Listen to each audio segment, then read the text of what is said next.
비트겐슈타인, 언어는 철학의 한계다. 언어놀이. 크리스 베첼이 이해한 언어로 그의 사상을 잘 요약한 책이다. 그의 중요 사상인 언어놀이는 그 낱말이 갖는 문장의 실체나 실제도 아닌 도구이자 수단이기에 마법의 걸림에 대한 투쟁이란다. 그래, 말할 수 있는 것을 말하고 말할 수 없는 것을 구분하는 것처럼 철학적 논고에서 행위로서의 철학이 확실한 명제들이 되거나 최후의 진리로 증명해낸 것이다. 즉, 철학은 현실의 그림들이라는 것을 증명하는 것이란다.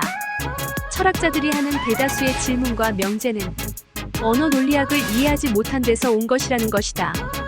철학적 언어놀이를 한다는 것은 철학적 명제를 생산하지 않다는 통찰이기에 철학은 학설일 뿐이란다.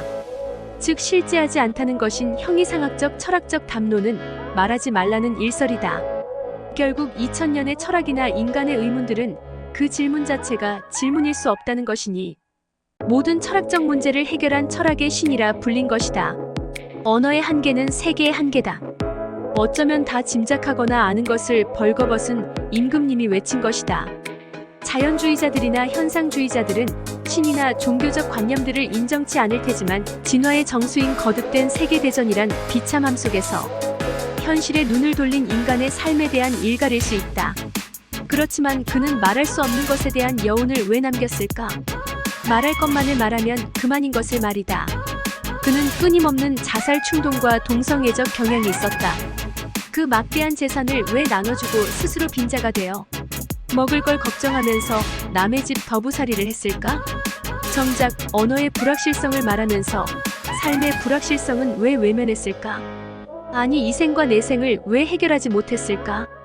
그에 대한 무관심, 두 개의 분리된 이원론 아니면 그걸 일체로 보는 이론론. 뻔한 결과일 텐데 말이다. 비트겐슈타인은 정통적인 철학엔 별 관심이 없었다.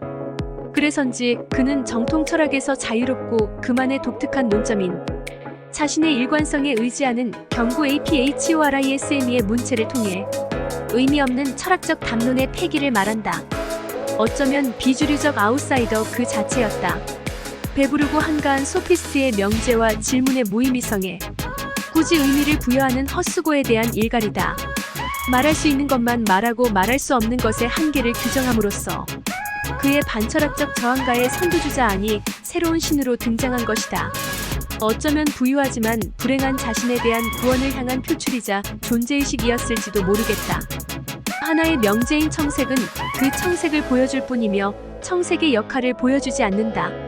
사물을 물 자체로 보는 1차적 논점이라는 것이다. 그 색의 의미는 그 색 자체와는 별 상관이 없는 주관적 말잔치라는 것이다. 어쩌면 사실을 그 사실로서 받아들이는 현상에 대한 1차적 해석이다. 때론 그 사실을 나의 관점에서 해석하는 어리석음을 통해 그 사실 자체를 보지 못한다는 것이다. 모든 인간 사회가 갖는 내가 보고 싶은 것만 보고 내가 듣고 싶은 것만 듣는 것을 말한 것이다. 그게 나쁘랴마는 사실이 곡해된 것은 또 다른 문제를 낳는다는 것이 문제겠다. 이게 대인과 사회엔 갈등이 되기 때문이다.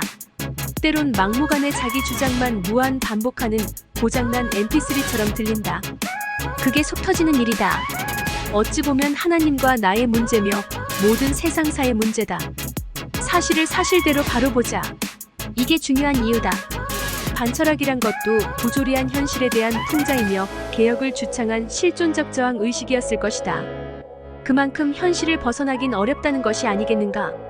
이 평범한 사실적 명제를 확인하기 위해 그 공허한 종교와 철학책들, 그리고 이 재미없는 루드비 비트겐슈타인을 뒤져야 했다니. 내 시간을 돌려줘라. 이 나쁜 놈들아. 인천 송도역 남인천 농협 앞 배짜마에서 이종화였습니다.